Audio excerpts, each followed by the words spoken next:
এদিকে দেশে বিদেশে আওয়ামী লীগের মিশন শুরু। শেখ হাসিনার এক চালেই নাস্তানাবুদ তারেক রহমান। শেষ মুহূর্তে খেলা ঘুরিয়ে দিলেন রাষ্ট্রপতি মোহাম্মদ শাহাবুদ্দিন।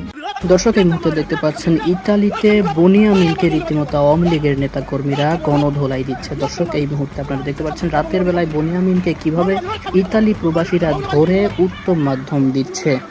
জুলাই আন্দোলনের অন্যতম একটা শক্তি জুলাই যোদ্ধা বনিয়ামিন, কন্টেন্ট ক্রিয়েটার বনিয়ামিন, তাকে ইতালির রাস্তায় মারধর করা হলো। কিন্তু কেন বনিয়ামিনকে এরকম সিচুয়েশনের মুখে পড়তে হলো? তাকে রাস্তায় ফেলে মারপিট করার দৃশ্যও ভিডিওতে দেখা গেল। শেখ হাসিনার বাজিমাত বর্তমান সরকারের মাথায় হাত। গণেশ উল্টে গেল শেখ হাসিনার চালের কাছে।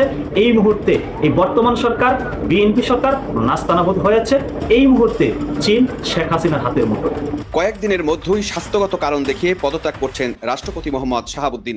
শেখ হাসিনার ফেরার ঘোষণায় বিএনপি জামাত এনসিপির জোটে চরম আতঙ্ক, তড়িঘড়ি সর্বদলীয় বৈঠক এবং হঠাৎ রাষ্ট্রপতিকে সরানোর নেপথ্য।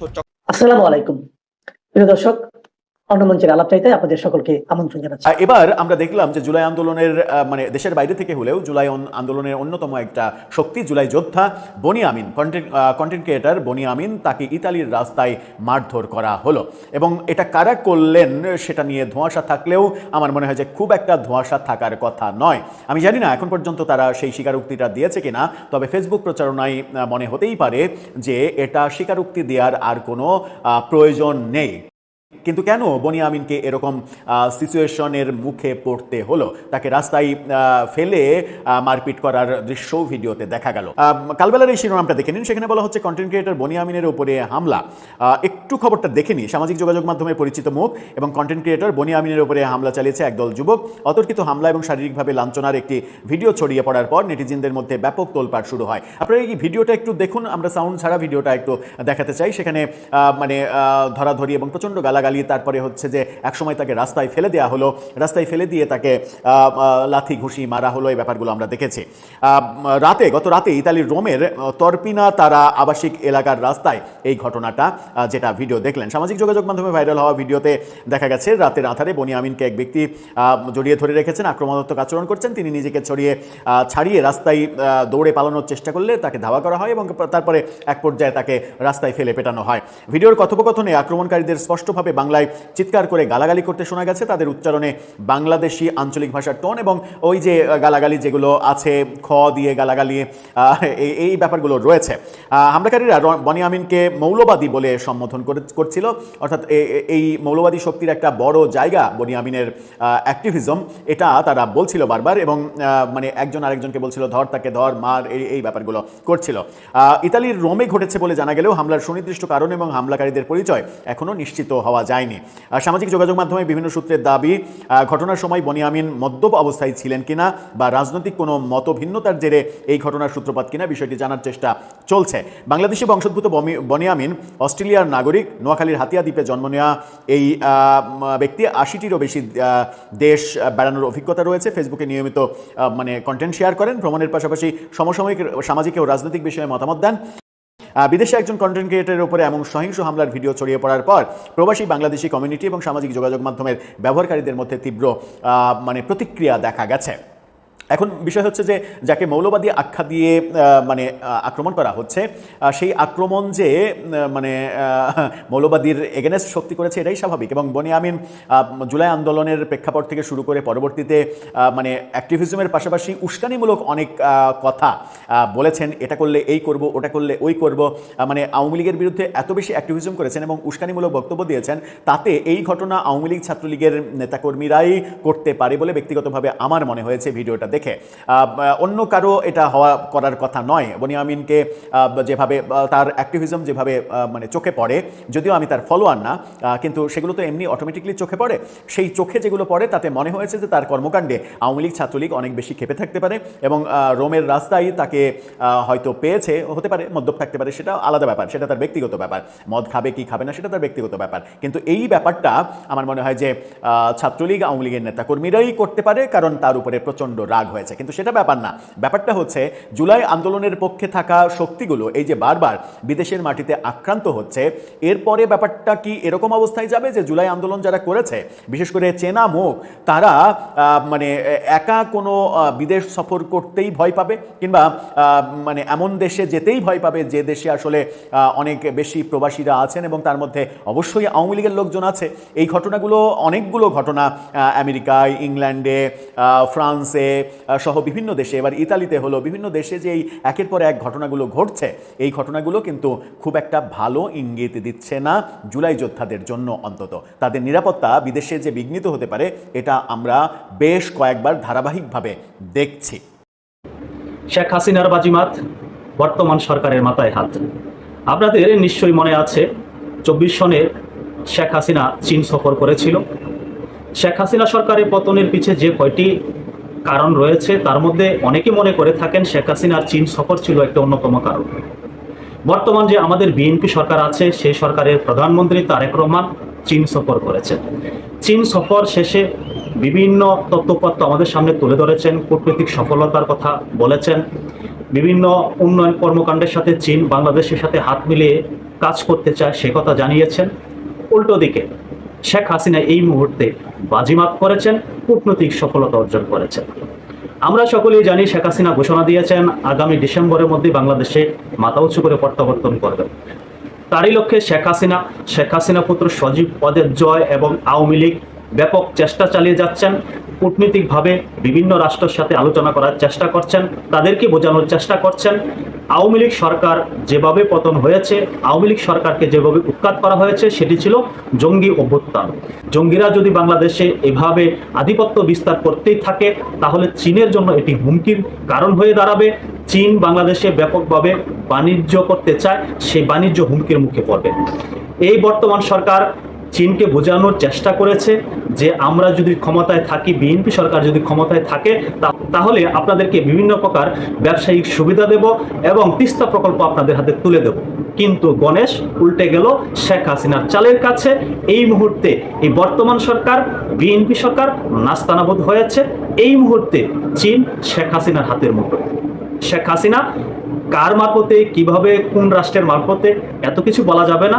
তবে চীনকে বোঝাতে সক্ষম হয়েছে বাংলাদেশের জন্য, বাংলাদেশে যে চীন ইনভেস্ট করেছে তার জন্য আওয়ামী লীগ সরকারের বিকল্প নেই, আওয়ামী লীগের বিকল্প নেই। তাই অনেকেই বলছেন আমরা বিভিন্ন তথ্যপত্র সংগ্রহ করেছি, আমরা মোটামুটি শিওর হয়েছি শেখ হাসিনার সাথে একত্রতা পোষণ করেছে চীন।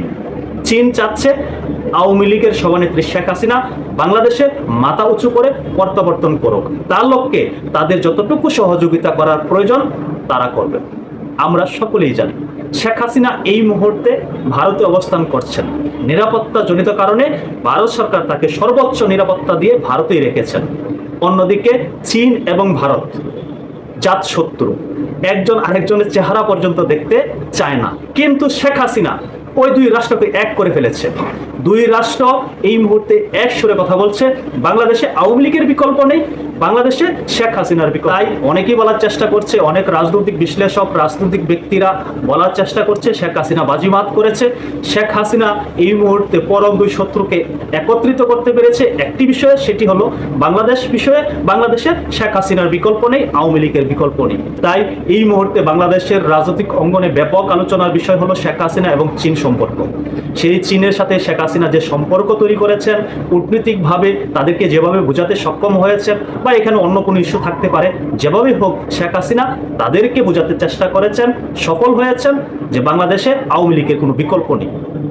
এই মুহূর্তে আওয়ামী লীগ বিদ্বেষী যারা আছে তারা ব্যাপকভাবে ব্যথিত, চিন্তিত, তারা কি করবে সেটি খুঁজে পাচ্ছে না। আওয়ামী লীগের সভানেত্রী ঘোষণা দিয়েছেন চলতি বছরের ডিসেম্বরের মধ্যে বাংলাদেশে প্রত্যাবর্তন করবেন।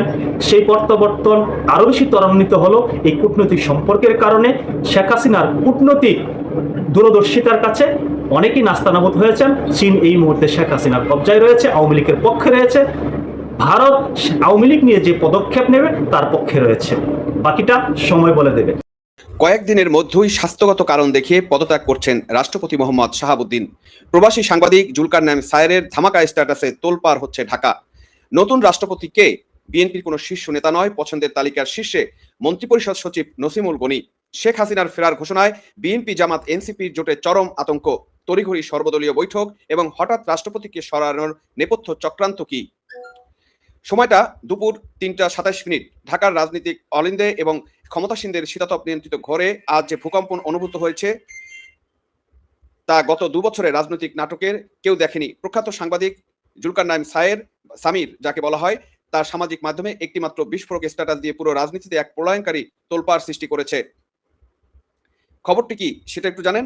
খবর হচ্ছে আগামী কয়েকদিনের মধ্যে নাকি স্বাস্থ্যগত কারণ দেখিয়ে বঙ্গভবন ছাড়তে যাচ্ছেন, অর্থাৎ পদত্যাগ করতে যাচ্ছেন মহামান্য রাষ্ট্রপতি মোহাম্মদ শাহাবুদ্দিন। শুধু রাষ্ট্রপতির পদত্যাগই কিন্তু নাটকের শেষ নয়। জুলকারনাইন সায়ের তার স্ট্যাটাসে আরো এক বিস্ময়কর তথ্য ফাঁস করেছেন। তিনি লিখেছেন, নতুন রাষ্ট্রপতি হিসাবে বিএনপি কোনো শীর্ষ নেতাকে বসানো হচ্ছে না, বরং পছন্দের তালিকায় শীর্ষে নাকি রয়েছেন বর্তমান মন্ত্রিপরিষদ সচিব, যাকে অনেকে জঙ্গি নেতা হিসেবে জানেন, জঙ্গি উত্থানের কারণ বাংলাদেশের অন্যতম নায়ক হিসেবে জানেন, সেই নসিমুল গনি। চিন্তা করে দেখুন, হঠাৎ করে 22শে জুলাই এই তপ্ত বিকালে কেন রাষ্ট্রপতির পদত্যাগের এই খবর দাবানলের মতো ছড়িয়ে পড়লো।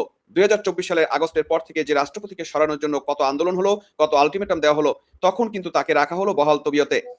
আর আজ হঠাৎ করে কেন তাকে সরানোর এই মহা উৎসব? নির্বাচনের পরেও তারেক রহমান যাকে রাষ্ট্রপতি হিসেবে রেখে দিয়েছেন বা সরাতে চাননি, শেখ হাসিনার সম্প্রতি দেশে ফেরার ঘোষণার সাথে সাথে এই তড়িঘড়ি পদত্যাগের সম্পর্ক আসলে কি? আজ আমরা এই ভিডিওতে সরকারের ভিতরে চরম আতঙ্ক, সর্বদলীয় বৈঠকের নেপথ্য নাটক, রাষ্ট্রপতির চেয়ার নিয়ে এই নোংরা খেলার প্রতিটি পরত উন্মোচিত করব। ভিডিওটি শেষ পর্যন্ত দেখুন। আসুন এবার আমরা জুলকারনাইন সায়েরের সেই বহুল আলোচিত ফেসবুক স্ট্যাটাসের প্রতিটি শব্দ গভীরভাবে ব্যবচ্ছেদ করি। আজ দুপুর ৩টা ২৭ জুলকারনাইন সায়ের যে স্ট্যাটাস দিয়েছেন তা হুবাহু এরকম। আগামী কয়েকদিনেই আপনারা কিন্তু স্ক্রিনে দর্শক দেখছেন জুলকারনাইন সায়েরের সেই স্ট্যাটাসটা আমি আপনাদেরকে দৃশ্যমান করছি এখানে স্ক্রিনে, একটু দেখে নেবেন। সেখানে বলা হচ্ছে আগামী কয়েকদিনের মধ্যেই স্বাস্থ্যগত কারণ দেখিয়ে পদত্যাগ করতে যাচ্ছেন রাষ্ট্রপতি মোহাম্মদ শাহাবুদ্দিন। এর চাইতে বিস্ময়কর খবর হলো, নতুন রাষ্ট্রপতি হিসেবে বিএনপি কোনো শীর্ষ নেতার পরিবর্তে পছন্দের তালিকায় রয়েছেন মন্ত্রিপরিষদ সচিব নসিমুল গনি।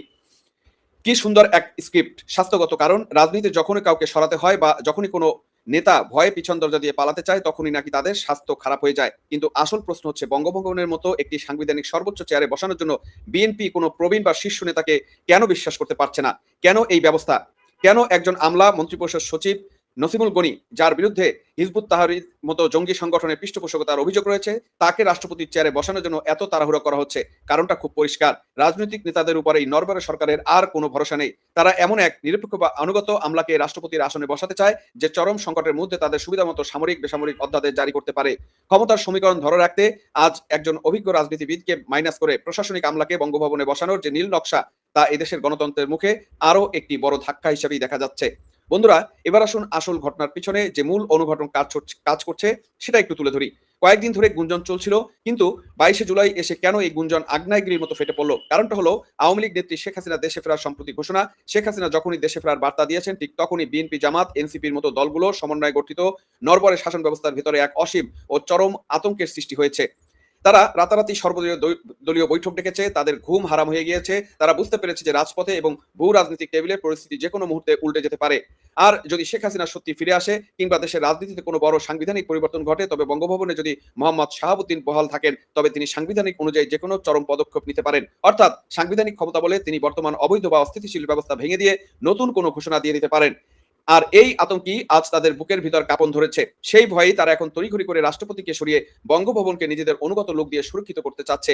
একেই বলে চরম রাজনৈতিক কাপুরুষতা এবং ভীতি। ভাই বন্ধুরা, এদেশে সাধারণ মানুষের মনে একটি প্রশ্ন ঘুরে ফিরে আসছে, যার উত্তর এই সরকার এবং তাদের মিত্রদের দিতে হবে। সেটা হচ্ছে, 2024 সালের আগস্টে অভ্যুত্থানের পর থেকে 2 বছর ধরে এই রাষ্ট্রপতি মোহাম্মদ শাহাবুদ্দিন পদত্যাগের দাবিতে কত নাটক হলো। রাজপথে ছাত্রদের নামানো হলো, রাজপ্রাসাদের সামনে ঘেরাও কর্মসূচি করা হলো, আর কত আলটিমেটাম, কত রক্তচুক্তি দেখানো হলো। তখন তারা বলেছিল শাহাবুদ্দিন নাকি অবৈধ, তিনি স্বৈরাচারের দোসর। কিন্তু তা সত্ত্বেও এতদিন মোহাম্মদ শাহাবুদ্দিনকে বঙ্গভবনের বিলাসবহুল রাজপ্রাসাদে রাজকীয় হালি বসিয়ে রাখা হয়েছিল। কেন এতদিন তাকে সরিয়ে দেওয়া হয়নি? তখন রাখা হয়েছিল কারণ তাদের নিজেদের সাংবিধানিক বৈধতার প্রয়োজন ছিল। নিজেদের শপথ গ্রহণ আর গদি বাঁচানোর জন্য তৎকালীন রাষ্ট্রপতি সই আর সিল ব্যবহার করা হয়েছে। অর্থাৎ এতদিন তাকে দরকার ছিল নিজেদের স্বার্থে। আর যখন শেখ হাসিনা ফেরার খবরে গদি নড়বড়ে হয়ে উঠছে, তখন নিজেদের চামড়া বাঁচাতে তাকে বলির পাঠা বানানো হচ্ছে। এই হলো নীতি নৈতিকতা। যখন প্রয়োজন তখন শত্রুকে কোলে বসিয়ে রাখো, আর যখন বিপদ আসবে তখনই লাথি মেরে ফেলে দাও। এই মুনাফিকি আর দ্বিমুখী রাজনীতির চাটুকারিতা দেখে আজ ধিক্কার জানাচ্ছে দেশের বিবেকবান নাগরিকরা। বন্ধুরা, জুলকারনাইন সায়েরের স্ট্যাটাস এবং পরবর্তী রাজনৈতিক ঘটনা প্রবাহ আজ পরিষ্কার করে দিয়েছে যে আমাদের দেশ আজ কোনো নীতির উপর চলছে না, চলছে চরম ভয়, আতঙ্ক আর ক্ষমতার অন্ধ আকাঙ্ক্ষার উপর দিয়ে নিজেদের দুর্বলতা ঢাকতে শেখ হাসিনার আসার ভয়ে থরথর করে কেঁপে উঠে আজ রাষ্ট্রপতিকে সরিয়ে নিজেদের পছন্দের আমলাকে বঙ্গভবনে বসানোর এই চক্রান্ত চলছে। এবং এই চক্রান্ত প্রমাণ করে যে এই বিএনপি জামাত এনসিপির ব্যবস্থার তলানিতে আর কোনো শক্তি অবশিষ্ট নেই। আমরা রাষ্ট্রীয় ক্ষমতার এই নোংরা খেলা, স্বাস্থ্যগত অজুহাতে নাটক, বঙ্গভবনের দিকে দলীয় বা আমলাতান্ত্রিক আঁকড়া বানানোর চক্রান্ত তীব্রতম ধিক্কার এবং প্রতিবাদ জানাই। জনগণ আজ সব বোঝে, কারণ কাকে কখন কিভাবে সরানো হচ্ছে আর কেন ভয় পেয়ে বঙ্গভবনের নতুন গুটি চেলে ক্ষমতার ভিত্তি শক্ত করার চেষ্টা চলছে তা এখন দেশের কোটি কোটি মানুষ প্রত্যক্ষ করছে। আপনারা কি মনে করছেন দর্শক? শেখ হাসিনার ফেরার বার্তাটি আতঙ্কিত হয়ে তড়িঘড়ি করে রাষ্ট্রপতি মোহাম্মদ শাহাবুদ্দিনকে সরানোর এই পদক্ষেপ কি তাদের ক্ষমতা টিকিয়ে রাখতে পারবে? আর রাজনৈতিক নেতা ছাড়া মন্ত্রিপরিষদ সচিব নসিমুল গনিকে রাষ্ট্রপতি করার চক্রান্তকে আপনারা কিভাবে দেখছেন? যে একজন জঙ্গি সম্পৃক্ততার সাথে জড়িত এবং জঙ্গিবাদের পৃষ্ঠপোষক হিসাবে পরিচিত সর্বমহলে, সেই নসিমুল গনিকে তারা এখন রাষ্ট্রপতি করার জন্য চক্রান্ত করছে। এটা নিশ্চয়ই আমেরিকার কোনো প্রেসক্রিপশন হবে, কারণ তারাও চাচ্ছে এই ক্ষমতাকে আরো কুক্ষি করতে, শেখ হাসিনার আগমনকে প্রতিহত করতে। প্রথমে আমরা আওয়ামী সভানেত্রীর বক্তব্যটা শুনব। ছোট্ট বক্তব্য, এটা নিয়ে আলোচনা কম করলে হবে, কারণ তিনি সোজা সাপটা বলেছেন। রীতিমতো তিনি চ্যালেঞ্জ ছড়িয়ে দিয়েছেন, যদি কারো সেরকম সাধ্য থাকে চ্যালেঞ্জটা গ্রহণ করুক, এরকমভাবে তিনি বলেছেন। আমরা বরঞ্চ আওয়ামী সভানেত্রীর সেই বক্তব্যটি শুনি, তারপরে আলোচনা করি। শুনুন। ইনশাল্লাহ দেশে ফিরে আসবো। তরিক আছি, জেল জুলুম কি কি লাগবে সব রেডি করে ফেলেন, কোনো অসুবিধা নেই। আমি চ্যালেঞ্জ হিসেবে দিচ্ছি, আমি যাবো, দেন করবো, কোনো অসুবিধা কি বলে তো কোনো হয় গুলি খেয়ে মরবো, না হয় ফাঁসিতে পারবো, মরতে তো একদিন হবে, না এমনি মরে যাবো, কিন্তু দেশের মানুষের কল্যাণে আমি যাবো, এটা হলো বাস্তব কথা। শুনলাম আমাকে চিফ প্রসিকিউটর বলে দিল যে 5 তারিখে বলো 5 জুলাই যে আমাকে দেশে ফিরতে হবে। আমি রাজি, আমি ফিরবো, আমি আসছি, যেই বললাম আমি যাবো, না এভাবে ফেরা যাবে না, এই নিয়ম মানতে হবে, ওই আইন মানতে হবে, সেই আইন মানতে হবে। আর আমি যখন কথা দিয়েছি আমি তো যাবো, এটা নতুন, আমি 81 সালে জিয়াউর রহমান বাধা দিয়েছিল, সেই বাধা অতিক্রম করে আমি বাংলাদেশে ফিরেছিলাম। 2007 সালে মঈনুদ্দিন ফখরুদ্দিন রিয়াজউদ্দিন বাধা দিয়েছিল, আমি সেটা মোকাবেলা করে দেশে ফিরেছিলাম। এবারও আমি ইনশাল্লাহ যাবো। প্রিয় দর্শক, কে বললেন আশা করি স্পষ্টতই বুঝতে পেরেছেন। এটা তিনি নিজেই বললেন যে হ্যাঁ, এটা আমি চ্যালেঞ্জই দিচ্ছি, কেউ গ্রহণ করলে করুক। চিফ প্রসিকিউটর মহোদয় তিনি তো বলছিলেন যে আসুন, আগস্টের মধ্যে ফিরে আসুন। তিনি ফিরে আসার কথা বলছেন, এখন কেন নানান তালবাহানা যে না এইভাবে আসা যাবে না, এইভাবে আসা যাবে না, এইভাবে আসতে হবে। আমি আপনাদেরকে বারবার কিন্তু বলেছি, আর আগের আলোচনা, আপনারা যারা আমার আলোচনা প্রতিনিয়ত শোনেন তারা কিন্তু ইতিপূর্বে জানতে পেরেছেন যে আমি বলেছি তিনি নিজের জীবনটাকে উৎসর্গ করে দিচ্ছেন বাংলার জন্য, বাংলার মানুষ, বাংলার রাজনীতির জন্য, তার দলের জন্য। এটা তার কথা বা তার বক্তব্য শুনলে স্পষ্টভাবে বোঝা যায় যে তিনি নিজেকে উৎসর্গ করে দিচ্ছেন। কারণ খুবই, এটা যদি বলেন যে নিজের ভালো বোঝেন, এরকম কোনো ব্যক্তি আমার মনে হয় যে এইভাবে সিদ্ধান্ত নেবেন না। তিনি জানেন তার রায় অলরেডি ঘোষণা করা আছে, 5 থেকে 600 মামলা তার উপর দেওয়া আছে, একের পরে এক মামলা হয়ে যাচ্ছে। এত কিছুর মধ্যেও বিশ্বের পরাশক্তি, মোড়ল, দাদাগিরি যারা দেখান তারা তার শত্রু। বর্তমান বাংলাদেশের সক্রিয় রাজনৈতিক দল প্রায় সবাই তার শত্রু। তারপরে তিনি নিজেকে উৎসর্গ করেছেন এবং আসবেন, চ্যালেঞ্জও ছড়িয়ে দিয়েছেন রীতিমতো। এটা নিজের ভালো বোঝেন এরকম কেউ করবে না। তার মানে কি তিনি নিজের ভালো বুঝতেছেন না, তিনি দেশের, দশের এবং তার দলের ভালো বুঝতেছেন। সেজন্য আমি কিন্তু বলছি এবং এখনও বলতেছি তিনি নিজেকে উৎসর্গই করছেন। কারণ এই সমস্ত বক্তব্য শোনার